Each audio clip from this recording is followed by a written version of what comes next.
In tonight's How to Choose Between SN1, SN2, E1, and E2 Reactions pre-finals practice session, we're going to look at a simple approach for when you have a problem, say like this, and you're told you have a secondary alkyl halide reacted in, well, not even giving you a solution, just NaOH. And you have to figure out if it's going to be substitution or elimination. Now we're looking at this and we're thinking, okay, Na plus, positive spectator. OH minus is a pretty strong base. It could go E2. It's a pretty strong nucleophile. Could go SN2. But what if I change it up? And this time I don't tell you what's attacking. I only tell you that I have H2O. Now we're thinking polar protic solvent. It could do a carbocation. It could do SN1 or E1. The problem is, how do we know? Is this going to be SN2 or E2? Is this going to be SN1 or E1? And specifically, we're not going to use a flowchart. If you want to learn an easier and more logical, translate faster way to do this, let me see some hearts in the chat. And while you're there, also make sure to like this video, give this video a thumbs up, as well as if you're watching the recording. Welcome to Ron. I'm just going to call you Ron from the Philippines, and Ethan. Love that name. That's my son's middle name. Avenger. I love your handle. I see 10-4 from Rochelle. We are off. Today's goals, what we are going to look at today, is a simple approach to how to tackle this. A 4-part checklist that is way easier to memorize than a crazy flowchart. We're going to review SN1, SN2, E1, and E2 reactions in the context of this simple approach. Lots of practice. For students about to take finals, I will then talk to you about my pre-finals bootcamp. And of course, lots of Q&A. If you are ready, let me know in the chat why you're here tonight. Are you here because you're taking Organic Chemistry 1 or 2, or if you're preparing for a specific exam? If you're watching the recording, same thing. Type it into the comments, and I do try to respond to every single one. I am seeing hearts from Jay and Ethan. I'm seeing familiar names. I'm seeing a couple of names that are brand new, names to be familiar very soon. While you're typing that in. At this point, with finals just around the corner, your exam questions are no longer straightforward. Here's a reactant, here's a reagent, do whatever with it, where you know what's coming.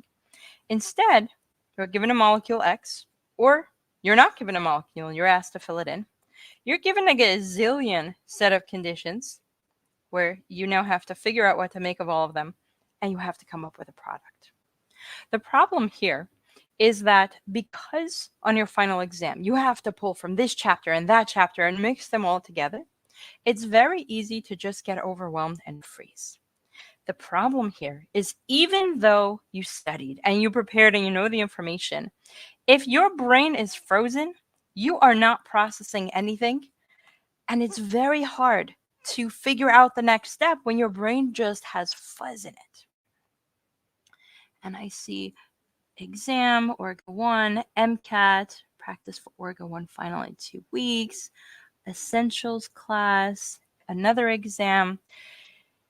When your brain is frozen, you don't want to start thinking of answers. What you need is something simple to get you unstuck, to get the wheels turning. And this is where the 4-part checklist comes in, because it's much easier to remember a short list of 4 things than an entire crazy flowchart. I'm going to explain the checklist later, but just looking at what we have on the list. Alkyl chain, attacker, solvent, and leaving group. If this is all you have to remember, and I can guarantee that this list will help you figure out SN1, SN2, E1, or E2, do you think you'll A, have an easier time getting unstuck, and B, an easier time actually figuring out what is going on? Just a simple list. I promise you, this is all you have to remember. And if you'll let me, I will show you exactly how. starting with, well, I'll keep the list on the side so you can see it, but we'll start with the alkyl chain. There is so much information that you can gain just by looking at the alkyl chain. Specifically, we're looking at 2 carbons. Carbon number 1 that we're looking at is the alpha carbon, and the alpha carbon is the one that holds the leaving group. Carbon number 2 that we're looking at is the beta carbon, and this is the one that is next to the alpha. If I have a chain that looks like this with a leaving group right here, my alpha carbon is the one holding the leaving group. My beta carbon is any carbon next to it, even if they're different, even if they're the same, it's just 1 carbon over. So what are we looking at with the alpha and beta carbon, and how is this going to help us figure out if I have SN1, SN2, E1, or E2? Let's start with the alpha. The alpha, specifically, let's make that look a little more like an alpha. We're looking at the degree of substitution, meaning is it a primary, secondary, or tertiary? And when you're looking at the degree of substitution, you want to ask yourself a couple of questions. Question number 1, can I form a stable carbocation? Because if I can form a stable carbocation, chances are the carbocation, if allowed, will form. But if I can't form a stable carbocation, that means it will not form, and any reaction that requires a carbocation is ruled out. This is a yes-no question. Yes, no, where if no, that means we automatically rule out no SN1 or E1. SN1 and E1, if you think back to the actual reaction, will require a carbocation intermediate. If I can't form a carbocation, I can't go through the mechanism, and I immediately ruled out SN1 and E1. But then I'm also going to look at how substituted, because if it's too crowded, if it's too hindered, I rule out another reaction. Which reaction cannot take place if it is way too crowded? The SN2 reaction. If we have a tertiary leaving group, that means we will have no SN2 reaction. And so just by looking at the alpha carbon, you have potentially ruled out any of these reactions. But we're not done. This only tells us about the alpha. The next one we're looking at is the beta carbon. And specifically, I want to see, can I form a pi bond? And there are 2 questions that I want to consider with can I form a pi bond. Question number 1, do I have a beta carbon? And more specifically, does that beta carbon have a hydrogen?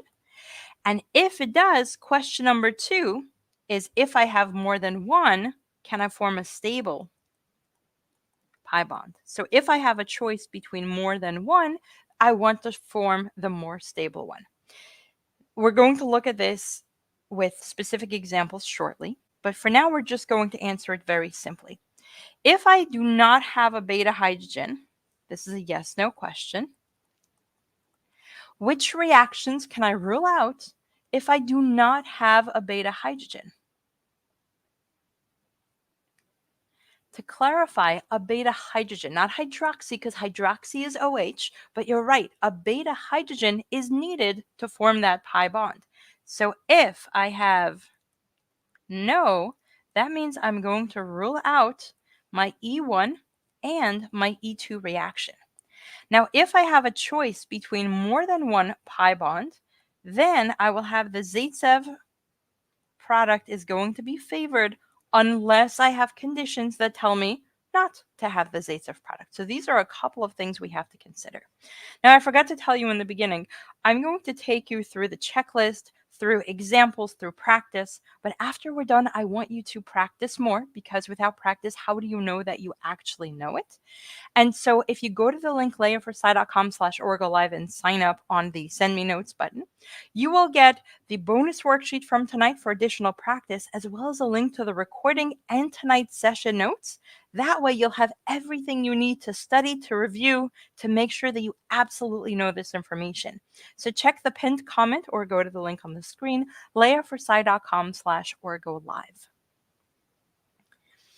All right, so we have our beta situation, and let me show you, we'll go into practice soon, but let me show you what I mean by this.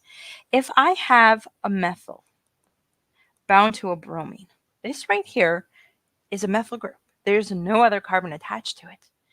If I want to create a pi bond, I need to have a second carbon. If I have no second carbon, no beta carbon, no beta hydrogen, I can't form a pi bond. A methyl halide obviously cannot form a pi bond, therefore no E1 or E2 reaction. Another situation is if you do have a beta carbon but no beta hydrogen. So for example, and professors love this, if I have something like this, where the leaving group is right here, that is my alpha carbon. My beta carbon has pi bonds and single bonds and just 4 bonds to carbon. No hydrogen, nothing to eliminate. This beta carbon is quaternary. It has no hydrogen, nothing to eliminate. So in either of these cases, you absolutely cannot do an elimination reaction. And this is how you quickly rule out both E1 and E2. The A show, we're going to cover that later, so ask me again because that's a really good question. The next part of the checklist, and I think this is the one that everyone has been waiting for. Let me know in the comments. Has this been the scariest part for you of solving substitution and elimination reactions? Trying to figure out the difference between a nucleophile and a base. If you're watching the recording, let me know in the comments. I try to check them all. Nucleophile versus base is the biggest, yes, Ethan, the biggest challenge that students have. Yes, Aryan, you as well. So challenge for both of you, Ethan, Aryan, and anyone else saying yes. Do you want to see how not only do we not have to really know that difference between a nucleophile or base, but also, even if you do know, do you want to see why it actually does not matter? Laura, that is awesome. The difference between a nucleophile and a base doesn't matter. There, I said it. Your professor's not going to like it, but here we go. What is a nucleophile? Let's break down both of them and then see why or how I'm going to back up my statement.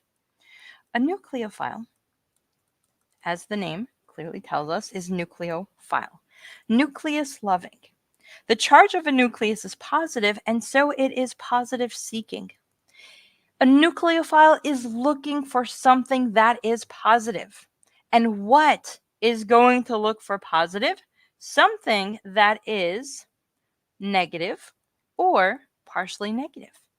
A nucleophile is negative or partially negative. Okay. Then we'll go and look at a base. What is a base? Well, it depends on which definition you're looking at. Bases are more of a lone pair atoms, but okay, so you're on the right track. Base attacks an H+, yes. A base, depending on the definition, is something that will accept a proton. It's a proton acceptor or a lone electron donor. So an electron pair donor / H+ acceptor. And what this is telling me is that a base is technically, if something is donating a pair of electrons, it's going to be negative or partially negative. If it's accepting a positive proton, well, it's going to be negative or partially negative. Did I just give you the same exact definition for a nucleophile or a base? Let me answer that with a question. OH minus. Is it a nucleophile or a base? Think about what you learned. Think about what you know and think about these definitions. OH minus, is it a nucleophile or a base? Aha, correct answer. Both. OH minus can be a nucleophile or a base depending on the context of the situation. If I have a molecule with a leaving group and the OH minus comes in and attacks directly at the alpha carbon, kicking out the leaving group, this right here is a nucleophile. A nucleophile is going to attack your molecule directly and stay attached, whether it's an SN2 reaction, a carbonyl addition reaction, or anything like that. The nucleophile stays attached. That's option 1. Option 2, if I have the same molecule with a leaving group, but this time the OH minus goes for one of the hydrogens that are sitting nearby. On the beta carbon, grab the hydrogen, collapse the electrons, ultimately kicking out the leaving group. Now it's acting as a base. So if the same exact molecule can act as a nucleophile or a base, translation, it's not about nucleophile versus base in terms of the molecules. It's about the context of how that molecule is being used in a reaction. As an example, I often, if you read my emails that I send regularly from my email newsletter, I'll often refer to my boys. I have 2 boys. One is my son, one is my husband. To my husband, I am a wife. To my son, I am a mom. So which am I? Am I a wife or am I a mom? Well, it depends on the context of the situation. I am both. It matters what you're comparing me to. To my son, I am a mother. To my husband, I am a wife. To a direct carbon attack, the OH minus is a nucleophile. To the beta hydrogen getting plucked off, the OH minus is a base. That's the general context. And here, specifically with substitution elimination reactions, if we're doing a substitution reaction, we are talking about a nucleophile. If we're doing an elimination reaction, SN1 SN2, or in this case E1 E2, we are talking about a base. And very often the same exact molecule can act as both a nucleophile and a base, depending on the context of the situation. If this was the bane of your existence, do you now see why I said it doesn't matter about the difference? Instead, we want to understand, I have a molecule, what does this molecule want to do, and how will it react? So yes, an OH minus, as we showed here, absolutely correct, can do an SN2 or an E2 reaction. Exactly. All right, so with this information, the better question to ask, because I don't like the question of, is this a nucleophile or a base? The question is, ask instead, is it a 1 type or a 2 type reaction? This is the question that will help you figure out your next step. So what is a 1 type or a 2 type reaction? A 1 type reaction is your SN1 and your E1. What do we know about the 1 type reactions? That unimolecular tells us 1 at a time. Slow, carbocation intermediate. This is a slow reaction. It has a carbocation intermediate. And that means we're looking at a weak attacker. I don't care if it's a nucleophile or a base. I care that it is a weak attacker. So let's explain that a little bit more. If I have a molecule with a burden, what is a burden in chemistry terms? What is a burden in terms of science? What makes a molecule feel upset or burdened? Edgar asks a great question. How can we differentiate between strong bases and weak nucleophiles? Weak bases and strong nucleophiles if they're both non-bulky. We're going to look at all the factors that make it happy or unhappy. So let's jump ahead and quickly repeat a phrase that you've hopefully heard me say many, many times in my videos. If something is happy, it will be stable. and therefore it will be unreactive. But if this something is unhappy, that is going to make it unstable, and that is going to make it very reactive. And let's talk about a real world situation so that you can put it into context. I want you to imagine that it is the day after your exam. You have put in time and effort, you've studied, you've given 110% of your energy, you have performed your absolute best, and now you are fried. You're just done. There's a show you've been meaning to catch up on, and you decide to make it a couch day. You sit on the couch, you watch TV, you have your food, you have your snacks, you have your drinks, you have everything. Are you getting up from that couch for any reason whatsoever in the world? Probably not. You are happy. You are stable. You are not reacting, and reaction meaning you're standing up and going somewhere to do something that isn't sitting on the couch, snacking, and watching TV. Until a commercial comes on, or the episode is over, and you realize you're out of snacks. Your drink is done. Your bladder is full. So you gotta pee, and you gotta get up and get more stuff. Now you're unhappy. I'm not very happy from sitting on the couch with no food, no drink, and a full bladder. You are unstable. You have to go to the bathroom. You're very reactive, and you are going to react. Your reaction is to get yourself up off the couch, go to the bathroom, then wash your hands, go to the kitchen, grab your snacks, and then resume your happy, stable, unreactive situation. Does that make sense? Because if it does, I want you to think of molecules the same exact way. And what makes a molecule unstable? Charge. Charge is a burden. And if a molecule accidentally gets so excited that it grabs something and now gets a charge, or it lets something go and now it has a charge, it is going to react until it can find stability where it no longer has that charge. And if we can get rid of the charge, we're happy. The charge being a full bladder, out of drinks, out of snacks, all those examples. And so if we're looking at a molecule that is very burdened, it is going to be very reactive. So for example, if I have an OH minus, an NH2 minus, a CH3O minus, charge is a burden. These are very strong attackers. I don't care if they're nucleophiles or bases. They are strong attackers. They're not going to wait around for a carbocation. They are going to attack and kick something out.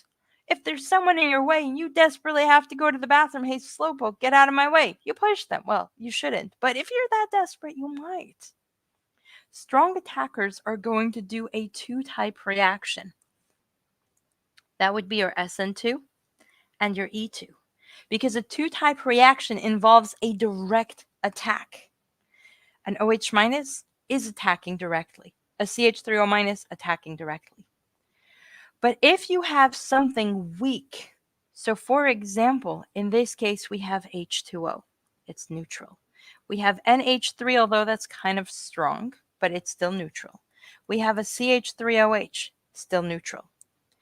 If you have something neutral and not very reactive, it's not going to run and attack molecules. It's going to hang around and wait, and wait, and wait. Eventually, the molecule might release a leaving group. Eventually, you have a carbocation intermediate, and then the weak attacker is going to attack. And so when you see a weak attacker, look for neutral attackers. That will give you a one-type reaction, SN1 and E1. When you see a strong attacker, typically when something is charged, you will have a two-type reaction, SN2 and E2. This is typically the situation, but of course, with organic chemistry, you're going to have exceptions. A couple of exceptions are as follows. The first one, exceptions meaning where the nucleophile versus base actually matters. This is going to be in a couple of unique situations. The first one is in the presence of a halogen. If you remember, a halogen is a good nucleophile it can concentrate its charge, but it makes for a bad, meaning a very weak, base. If you have an I minus, it will be a nucleophile. It will not be a base. So our examples would be Cl minus, Br minus, and I minus. Fluoride is way too small and way too reactive. It's not going to let go, and so it doesn't play nice, and therefore it doesn't make a good nucleophile. Halogen is your first exception. The second one is if you have high resonance on the molecule, especially if it has charge. If you have high resonance on the molecule, then this will make a good nucleophile, but a weak base. Think back to strength of bases and acids, right? Basicity. If I can take a negative charge and distribute it, share that burden of charge, it's not as reactive. That makes it a weak base, but it can concentrate the charge, making it a strong nucleophile. So an example here would be a carboxylate or N3 minus. These can resonate their negative charge, so they're not going to be very good at grabbing a hydrogen, but they can concentrate the charge when they're near an alpha carbon that is partially positive. That will draw the negativity in one direction, and that makes it a good nucleophile. What you're looking at for both of them is you want something that is polarizable. If the charge is distributed, just picture an iodine. It's a really big halogen. It's got iodide, not iodine. It's got the negative charge, but it's distributed. And therefore, it's pretty comfortable. It's pretty good at holding it. But then we bring it next to a CH3Br, where even though there's a covalent bond between carbon and bromine, bromine is very partially negative, carbon is very partially positive.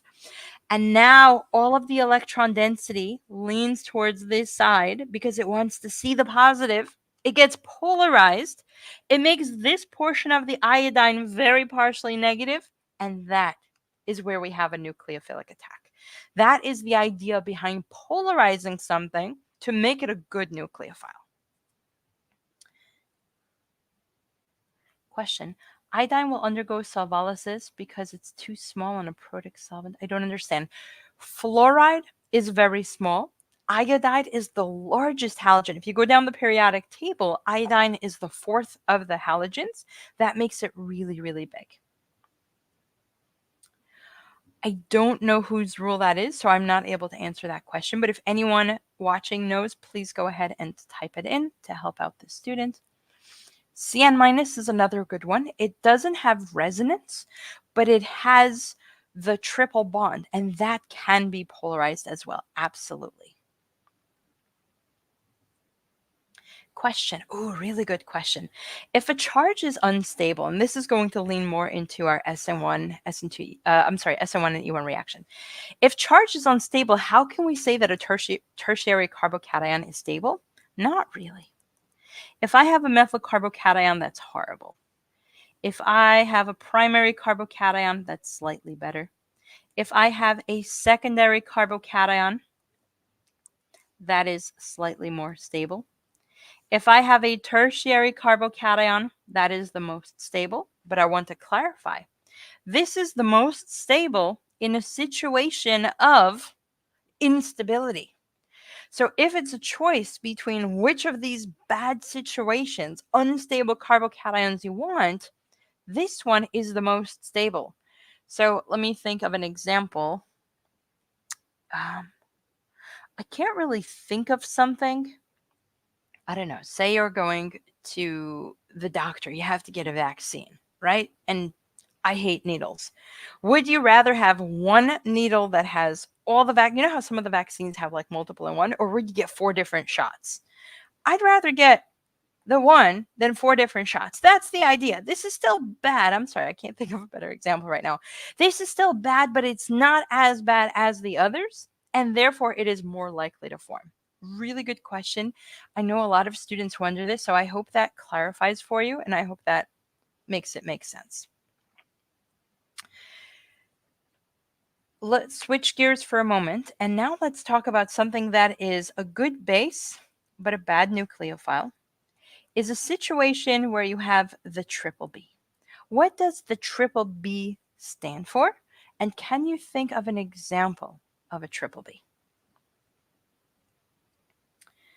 A triple B is a big, bulky base. And the most common one that should come to mind is tert butoxide, which is like an oxygen carrying a massive umbrella and poking everyone around it because it is so big.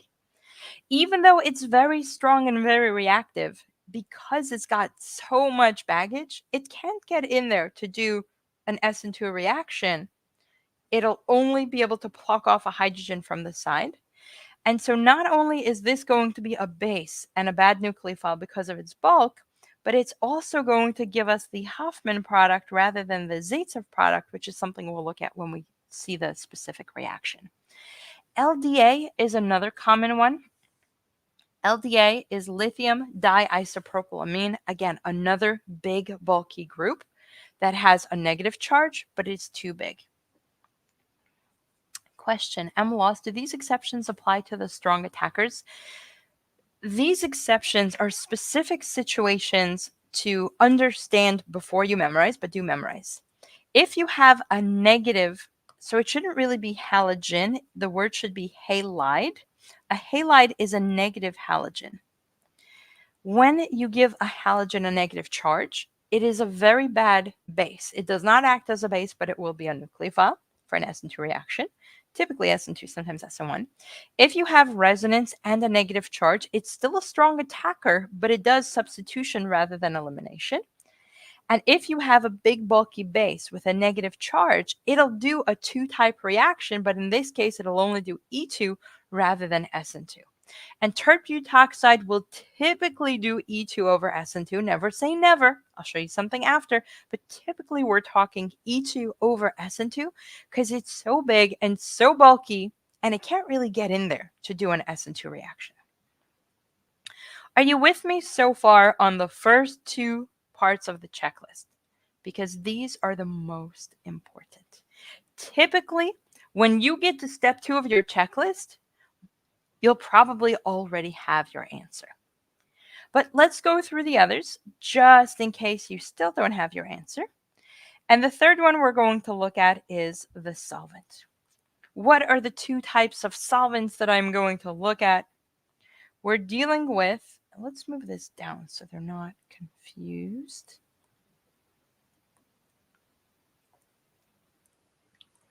We're dealing with a protic versus an aprotic solvent, but they're both going to be polar. So we're dealing with polar solvents. We're not talking about benzene or toluene or anything like that.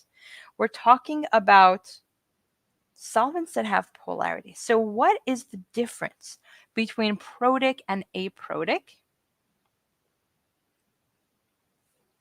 Well, what does protic mean? What do you see in protic? Protic, proton, proton, H+. Specifically, if we're looking at a polar protic solvent, we're looking at a solvent that can hydrogen bond.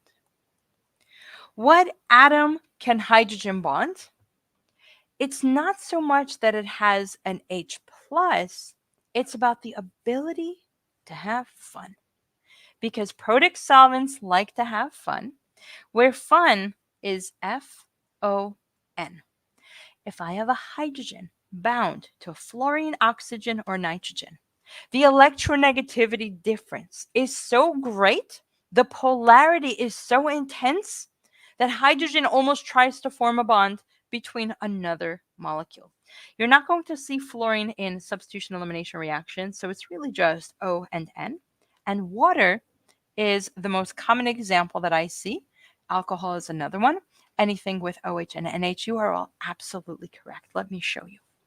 If I have a molecule of water like this, and I have another molecule of water like this, the polarity here is so extreme that oxygen is so very partially negative and hydrogen is so very partially positive, they almost forget that they're already bound to something else.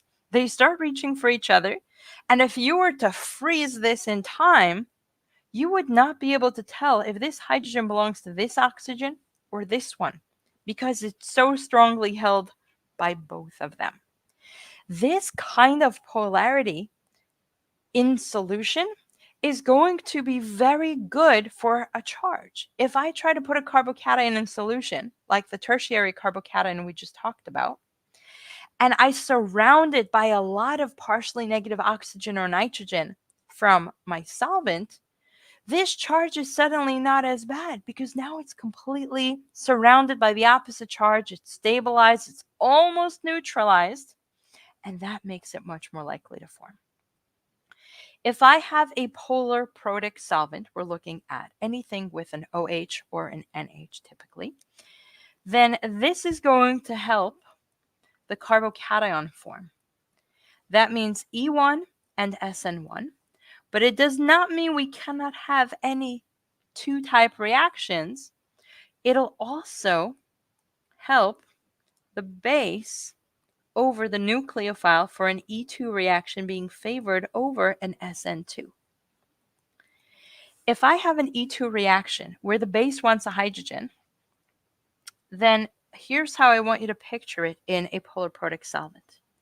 I have this molecule right here with the leaving group. I have a hydrogen right here.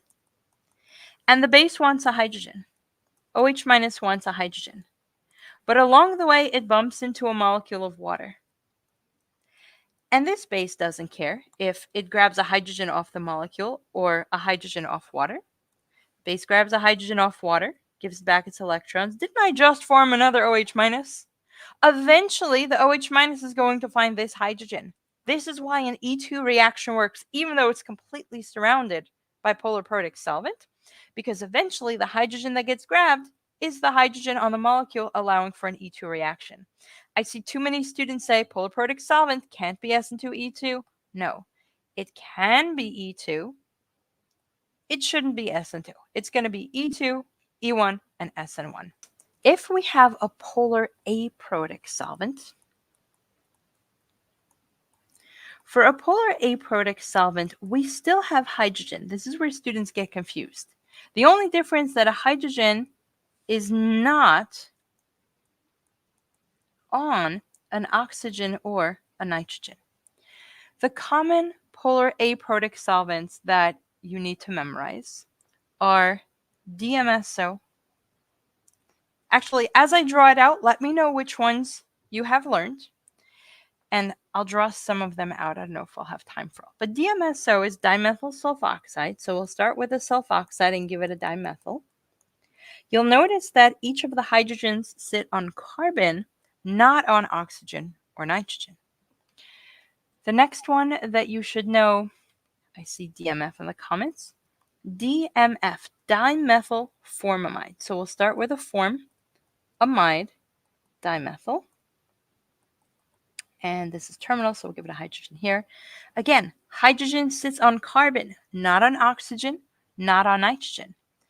THF is an example of an ether. So I'll put THF in parentheses.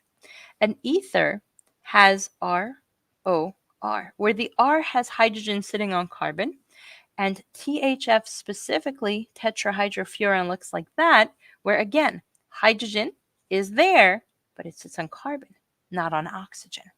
So these are some of the examples, but I want you to see how they all do have some kind of polarity, very minimal with a sulfur oxygen. You have resonance over here that makes it quite polar. You have the oxygen here that makes it polar, but not polar enough. So what we need to know about a polar aprotic solvent is that a carbocation will be unhappy. That means it is not likely to form. Okay, so we're going to rule out SN1 and E1. And the solvent being this way, being polar aprotic, is going to make your nucleophile more angry rather than your base. And so the nucleophile is going to be stronger than a base. And so the polar protic solvent will give you SN2 favored over E2. We rule out SN1 and E1, and we favor SN2 over E2. So a polar protic solvent, likely an E2 reaction. All right, let's keep the questions relevant to here, and we'll do more Q&A at the end. The last piece that I want to talk about is the leaving group. And the leaving group is a very simple yes-no question. And the yes-no question that I'm asking is, will it leave? For example, if I take my toddler to the playground and I say, hey, Benji, it's time to go, and he pretends he's leaving, he's not a good leaving group because he will turn right back around, run onto the slide, last one, one more. That is not a good leaving group. It's will it leave and stay gone. So, unlike my toddler, who will turn around and not stay gone from the playground, we're looking for something that when it breaks off of the molecule, yes, when it breaks off of the molecule, will be stable enough in solution. And so, if we have a halogen, if we have something neutral, if we have something with resonance, these will be okay on their own in solution, and therefore they won't come back. But if I have something like an OH minus, and I manage to kick it out, let's say I have a nucleophile that attacks and manages to kick it out. Now I'm left with a carbocation and an OH minus, a strong attacker. Remember, we said charge is a burden. This right here is very charged. OH minus is not staying on. It is unhappy. It is unstable. It is coming right back. And so if it's coming right back, this is a bad leaving group.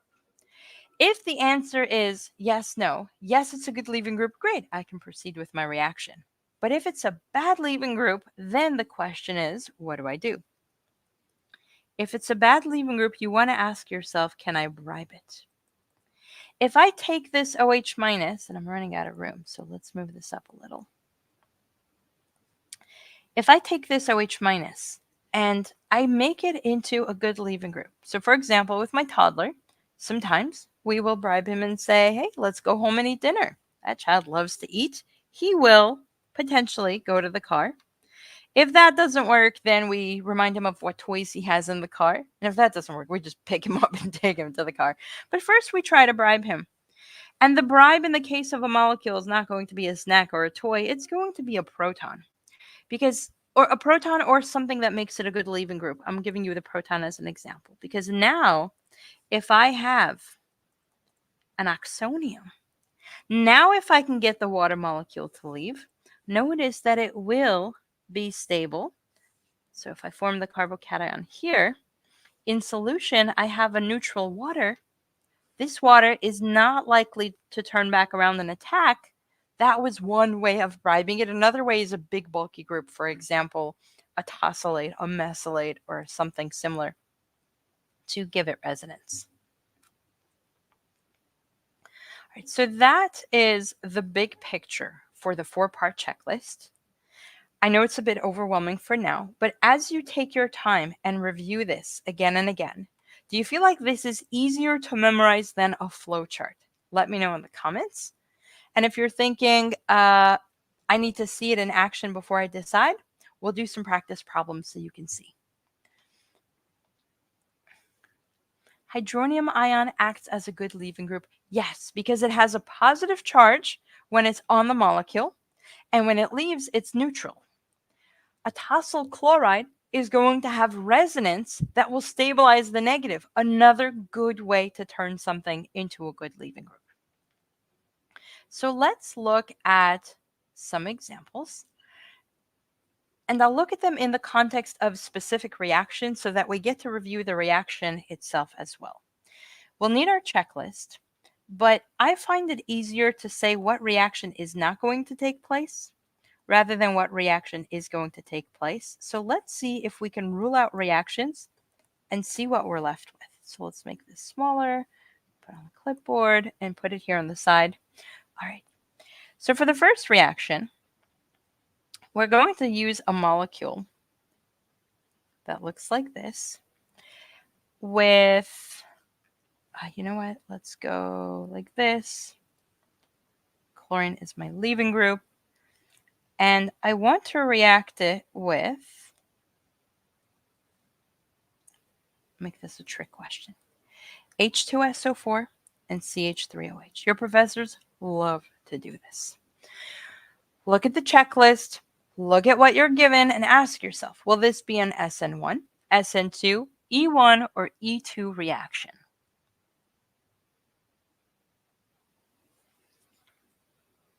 And while you're thinking about it, question, how can we say I- is a good leaving group, but F- is not, even though they're both halogens? It's not just that halogens are a good leaving group. The larger the halogen, the more it can the more it can distribute and stabilize the charge.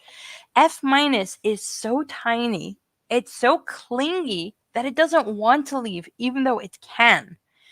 Iodine is so big, it's so stable, it's so happy to leave, but F- is a clingy toddler.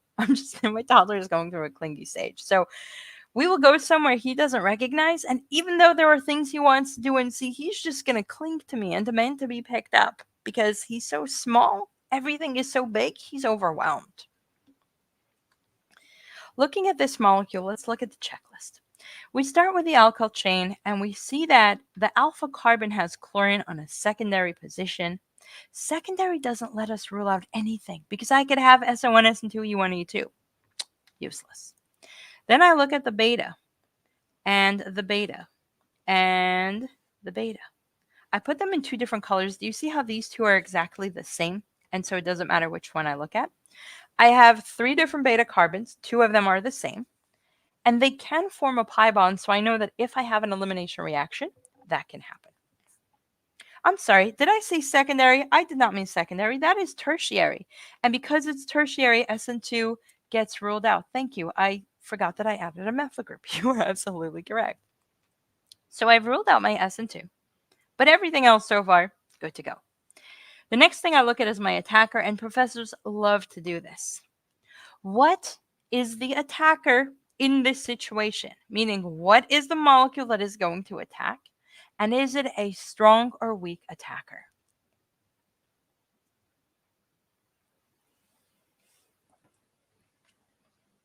This is a trick question because typically students will tell me H2SO4. H2SO4 is not an attacker. H2SO4 is an acid catalyst. Our attackers, whether nucleophile or base, are negative or partially negative. This is just an acid catalyst, the source of protons in solution. So I have a catalyst and I have a solvent. I do not seem to have an attacker. If you don't have an attacker, then you recognize that it's a solvolysis reaction. Solvolysis is when the solvent is also the attacker. And you'll recognize that in solvolysis, the attacker, the solvent, is neutral. It's weak. It's not strong enough to kick out a leaving group. And so we're going with a one-type reaction. That allows us to rule out E2. My attacker is weak and neutral. E2 is ruled out. And I'm left with SN1 and E1.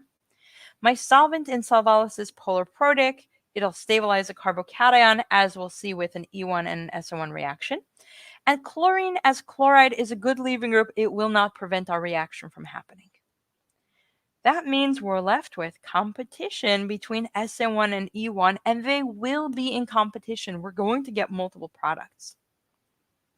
For the SN1 reaction, or rather for both of them in this case, the chlorine is going to leave, giving me, and I'll just move the reaction down here so we can look at the mechanism, giving me a carbocation intermediate. And now I have a choice to take this in 2 directions. And so I'm going to work my way that way. Option 1, I can have the CH3OH come in and attack. I'll put it over here. If my CH3OH comes in and attacks directly, this gives me the SN1 reaction, where I first have a protonated intermediate like this. Lone pair positive charge. In the next step, I'll bring in another CH3OH from solution because remember, my solvent means I have almost an infinite amount, and that will give me a neutral SN1 product like this with an OCH3. So I formed an ether. This is SN1. But if instead the CH3OH comes in and attacks an alpha hydrogen, I can get a different product. How many different products can I get if I go for, did I say alpha hydrogen? Beta hydrogen. If I go for a beta hydrogen. Question. Elimination will only take place when there is heat given in the reaction, otherwise it should be substitution. No, not necessarily. Heat will help favor an elimination reaction, and it helps. So elimination requires a higher energy intermediate for a lower energy, more stable product. Often you'll see heat in substitution elimination reactions for SN1 E1 because the carbocation is not a stable intermediate and the heat helps it form, but they will be in competition. They will both be in competition. And Lucas says, I'm not sure if he will take questions. Yeah, so Lucas, I think, mentioned that they do tutoring. So I appreciate it if you help out with questions in the chat. Absolutely. Thank you. All right, so the answer here is 3 technically. So in this case, remember that I had a beta hydrogen here, which we showed as the same exact thing. So either one will give me the same product, or I had a beta hydrogen here. So that means I will get 2 different products. If I show the O grabbing the orange hydrogen, collapsing the pi bond down, that will give me a product that looks like this. If I grab the green hydrogen instead and collapse the electrons this way, that will give me the second product here. And if I put the pi bond here instead of here, those 2 are exactly the same. They will both be 2-methyl-1-butene. I challenge you to draw it and test it out. And so we have a total of 3 products. We have the E1 minor, and here we have the E1 major. Why is this one major and the other one minor? It's about the degree of substitution. The more substituted the pi bond, the greater the stability, the faster it'll form, the more likely it'll form. This is considered the Zaitsev product. The less substituted, technically the Huffman product has to do with the nitrogen reactions, but it's kind of carried over here where people will just refer to this as the Huffman product. Less substituted, less likely to form. For a total, in this case, of 3 products. And do you see how we didn't need a flow chart? We just used the checklist.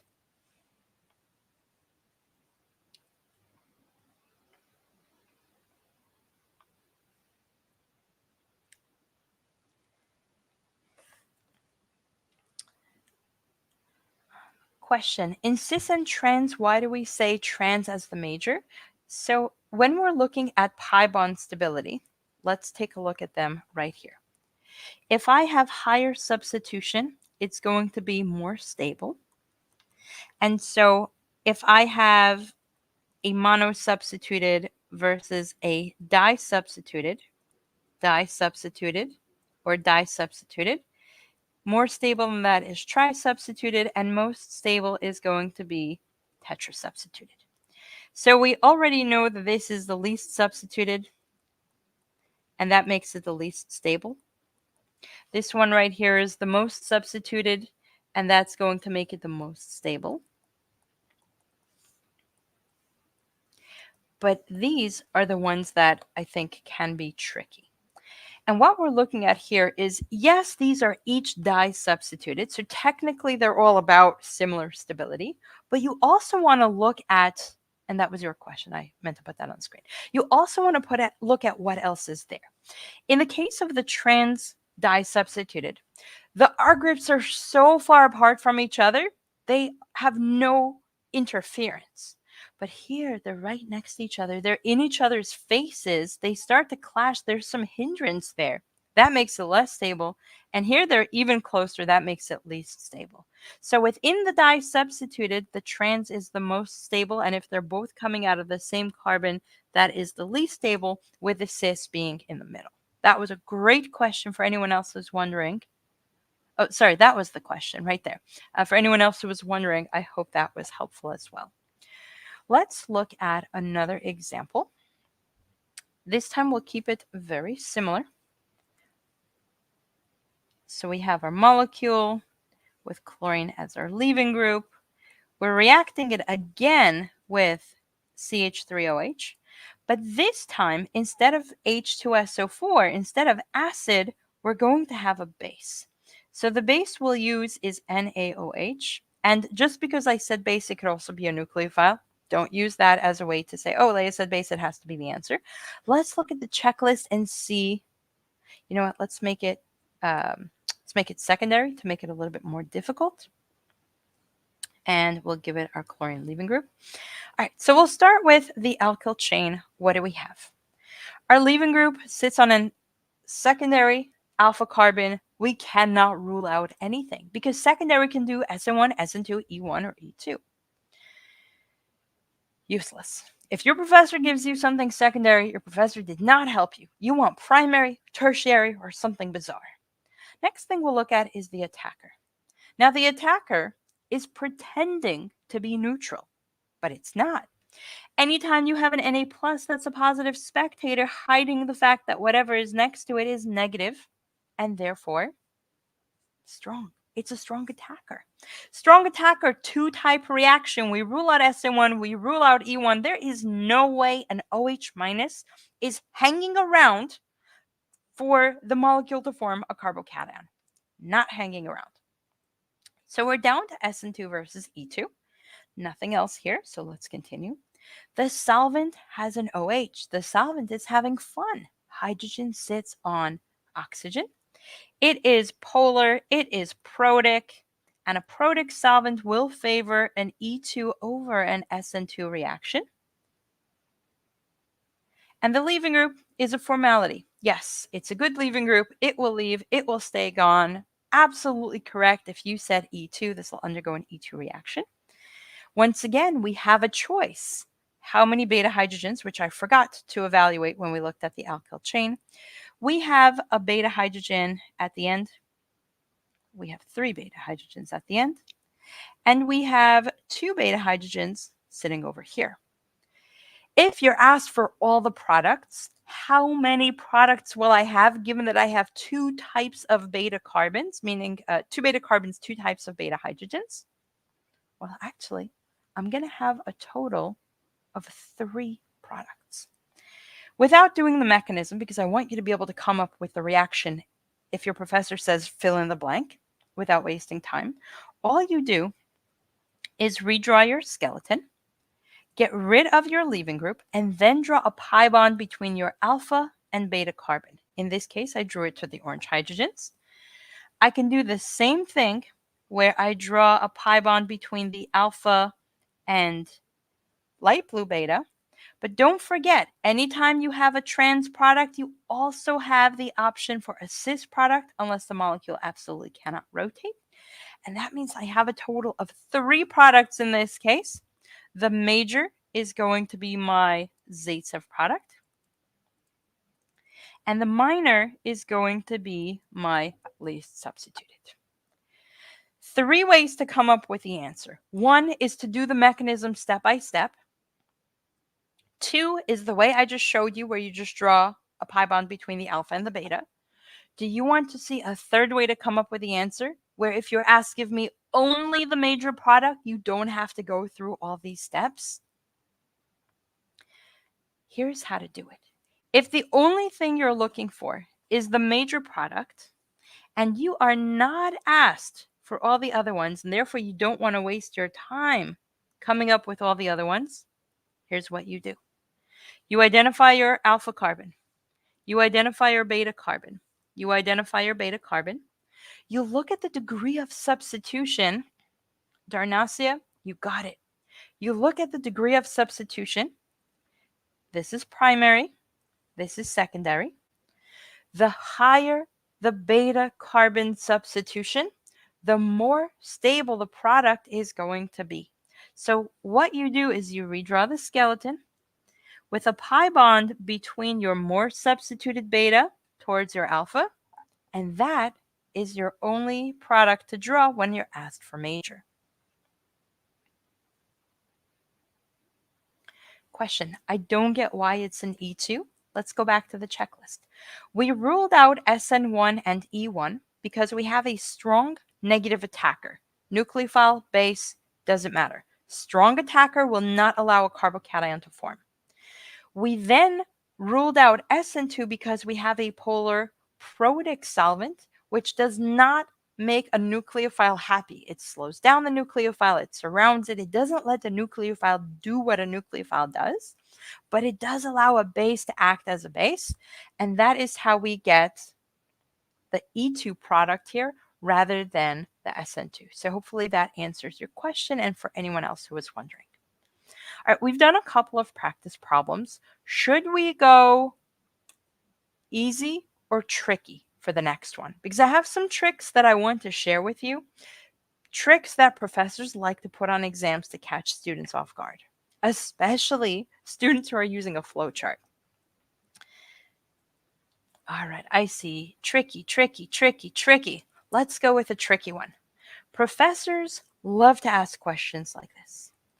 If I have CH3Br and I'm telling you to react this with NaOET in ETOH.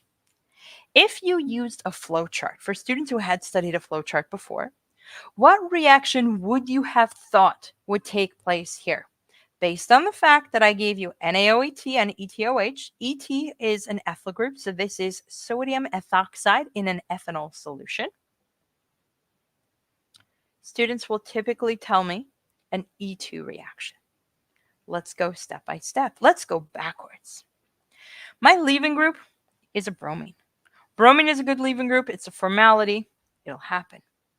My solvent is polar protic. A polar protic solvent is going to favor E2 over SN2 in a 2-type reaction. It'll also allow an SN1 and an E1 to happen. Okay, so let's hold that thought. My attacker, positive spectator, ETO minus. This is a strong attacker. If I have a strong attacker, I will have a 2-type reaction. That means I rule out SN1 and E1. And typically, this would look like an E2 reaction. So let's look at the alkyl chain. I don't have a tertiary. I don't have a secondary. I don't even have a primary. This is a methyl group. And a methyl group has no beta carbon, no beta hydrogen. Where would you put a pi bond? I can't tell you how many students tell me E2. This is not E2. I have nowhere to put a pi bond. And so even though the flowchart would tell me E2, this is actually an SN2 reaction. It won't be a very fast SN2 reaction. It won't be a very ideal SN2 reaction, but that's the only option. ETO minus will come in and attack the carbon, kick out the bromine, and my product will be a CH3 bound to an OET. And for students who've done alcohols, ethers, and epoxides chapter, you'll recognize this as the Williamson ether synthesis, which is an SN2 reaction pretending to be an E2 situation. What do you think?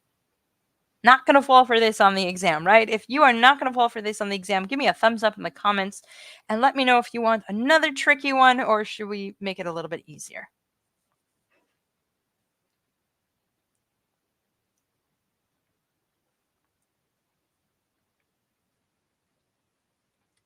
All right, so let's run through this one more time. If I look at just what I have without thinking, because this is the problem if you just memorize, without thinking, it looks like it should be an E2 reaction because everything points to E2. But if you look at the checklist, and I purposely did the checklist backwards because I wanted you to withhold the alkyl chain information from, like I wanted you not to see that right away. But if you start with the alkyl chain, what did I tell you to look at with the alkyl chain? I said we're looking at the alpha and beta carbon. And specifically for the beta carbon, I asked you, can I form a pi bond? Do I have a beta hydrogen? Because if I don't have a beta hydrogen, I cannot form a pi bond. The next problem, another one that professors love to do, will look something like this. This is my starting molecule, and I'm telling you to react it with KOTB. This is how professors present it, and it looks scary, with HOTB. So the first question to ask is, what on earth is KOTB and HOTB? And yes, you do know the answer.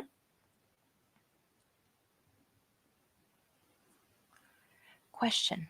Can we draw the conclusion from this example for elimination? Possibility of making an alkene, there should be more than one carbon. Yes, exactly. Not just more than one carbon. The carbon has to have a hydrogen. Edgar, hold that thought. That's a really good question. HOTB, KOTB, that's just your butoxide. KOTB is K plus and then O, tert-butyl, tert-butoxide. HOTB is just the protonated alcohol version. And typically this thing will also have heat because it's not a very happy molecule, and so the heat helps the reaction. So we start with the alkyl chain. Actually, before we even look at the checklist, without the checklist, let me know in the comments. If you're watching the recording, let me know in the comments. If you saw this on your exam before today's workshop, would you have immediately chosen E2 because big bulky base has to be an E2 reaction, can't be anything else? Okay, let's see. If we look at the alkyl chain, we start with the leaving group. The leaving group is on a primary carbon.